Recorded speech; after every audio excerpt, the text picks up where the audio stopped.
کچھ گلیاں صرف راستے نہیں ہوتی، وہ اپنے اندر ایسے راز چھپائے بیٹھی ہوتی ہیں جنہیں جاننے کی قیمت صرف ایک ہوتی ہے، جان۔ آج کی کہانی آپ کو ایک ایسی ہی گلی میں لے جائے گی، کراچی کے دل میں موجود ایک گلی جو دن کے وقت عام دکھائی دیتی ہے، لیکن رات کو وہ خود کو کچھ اور بنا لیتی ہے۔ یہ ہے اندھی گلی کا سایہ۔ کراچی کے علاقے لیاقت آباد میں ایک پرانی گلی تھی، لوگ اسے اندھی گلی کے نام سے جانتے تھے۔ دن میں یہ گلی بالکل عام لگتی، بچے کھیلتے ہوئے گزرتے، سبزی والے اپنی آواز لگاتے اور بجلی کے لٹکتے تاروں کے نیچے لوگ باتیں کرتے۔ لیکن جیسے ہی سورج غروب ہوتا، یہ گلی بدل جاتی، ایسی خاموشی چھا جاتی جیسے وقت رک گیا ہو، نہ کوئی انسان نہ کوئی جانور، بس ایک ایسا سناٹا جو دل کے اندر تک اتر جائے۔ لوگ کہتے تھے اس گلی میں کچھ ایسا ہے جو نظر نہیں آتا مگر محسوس ضرور ہوتا ہے۔ کچھ کا یقین تھا کہ وہاں جنات رہتے ہیں، کچھ کہتے یہ گلی کسی پرانی لعنت کا شکار ہے، اور کچھ کا کہنا تھا کہ یہ سب کہانیاں ہیں، بس لوگوں کا وہم۔ 2017 میں لاہور سے ایک نوجوان نعمان کراچی آیا۔ نئی نوکری ملی تھی، خواب بڑے تھے اور اس نے سوچا کہ یہ شہر اس کے لیے ایک نیا آغاز ثابت ہوگا۔ سستا مکان ڈھونڈتے ہوئے وہ اسی اندھی گلی کے آخر میں پہنچا۔ ایک پرانا مکان کرائے پر دستیاب تھا۔ کرایہ اتنا کم کہ نعمان نے حیران ہو کر مالک مکان سے پوچھا، یہ اتنا سستا کیوں ہے؟ مالک مکان نے مختصر سا جواب دیا، بس لے لو، اور ہاں، رات کو زیادہ شور مت کرنا۔ نعمان نے یہ بات مذاق میں اڑا دی اور مکان میں شفٹ ہو گیا۔ پہلی رات سب ٹھیک رہا، لیکن دوسری رات جب وہ سو رہا تھا، اس نے محسوس کیا جیسے کوئی اسے گھور رہا ہو۔ وہ آنکھیں بند کیے لیٹا رہا، لیکن دل کی دھڑکن تیز ہونے لگی۔ کچھ ہی دیر بعد چھت سے خراشوں کی آوازیں آنے لگیں، جیسے کوئی ناخن سے دیوار پر رینگ رہا ہو۔ نعمان نے خود کو تسلی دی، شاید چوہے ہیں، اور کمبل سر پر کھینچ کر سو گیا۔ تیسری رات نیند اس سے روٹھ گئی۔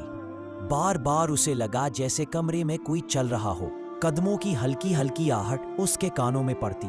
ہمت کر کے اس نے آنکھ کھولی تو کمرے کے کونے میں ایک سایہ کھڑا تھا، کالا، لمبا اور بالکل ساکت۔ اس نے فوراً لائٹ جلائی۔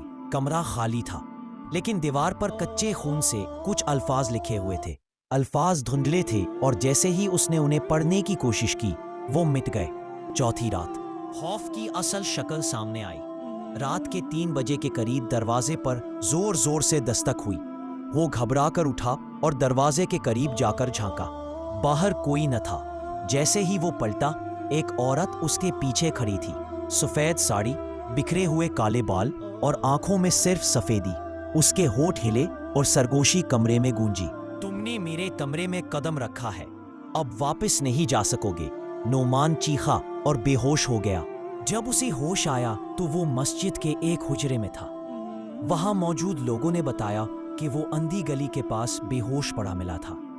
نعمان نے انہیں سب کچھ بتایا، مگر ایک بزرگ نے کہا، بیٹا، وہ گلی تو سالوں سے بند ہے، وہاں کوئی مکان نہیں، بس کھنڈر ہے۔ نعمان حیران رہ گیا۔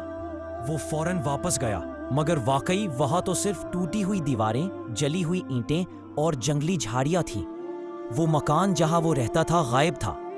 وہاں ایک بوڑھی عورت آئی اور بولی، یہ وہی جگہ ہے جہاں 10 سال پہلے ایک چڑیل رہتی تھی۔ جو بھی وہاں رات گزارتا صبح نہیں دیکھ پاتا۔ کہتے ہیں وہ جنات کے ساتھ رہتی تھی، کالا جادو جانتی تھی۔ ایک رات وہ جل کر مر گئی، مگر اس کی روح اور اس کے جن آج بھی یہاں بستے ہیں۔ نعمان فوراً کراچی چھوڑ کر لاہور واپس آیا، مگر کہانی یہیں ختم نہ ہوئی۔ لاہور میں اس کی ماں نے محسوس کیا کہ نعمان بدل گیا ہے۔ وہ آئینے سے باتیں کرتا، رات کو جاگتا رہتا اور اکیلے میں ہنستا۔ ایک رات ماں نے کمرے میں جھانکا تو اس کا بیٹا چھت سے الٹا لٹکا ہوا تھا۔ اس کی آنکھوں میں وہی سفید چمک تھی، بالکل ویسی جیسی اندھی گلی کی اس عورت کی۔ ماں فوراً ایک عالم دین کے پاس گئی۔ عالم نے کہا، یہ عام سایہ نہیں، یہ ایک جن ہے جو اس عورت کے ساتھ بندھا تھا، اب وہ اس کے ساتھ جڑ گیا ہے۔ مہینوں تک علاج ہوا، قرآن خوانی، دم اور جھاڑ پھونک سے نعمان کچھ بہتر ہوا، لیکن کبھی کبھی اس کی آنکھوں میں وہی سفید روشنی جھلک جاتی، جیسے کوئی سایہ اب بھی اس کے ساتھ ہے۔ پھر ایک رات وہ غائب ہو گیا۔ 3 دن بعد خبر آئی کہ اندھی گلی کے ملبے میں ایک نوجوان کی لاش ملی ہے۔ دیوار پر خون سے ایک جملہ لکھا تھا، میرے کمرے میں قدم رکھنے کی سزا صرف موت ہے، اور کہتے ہیں آج بھی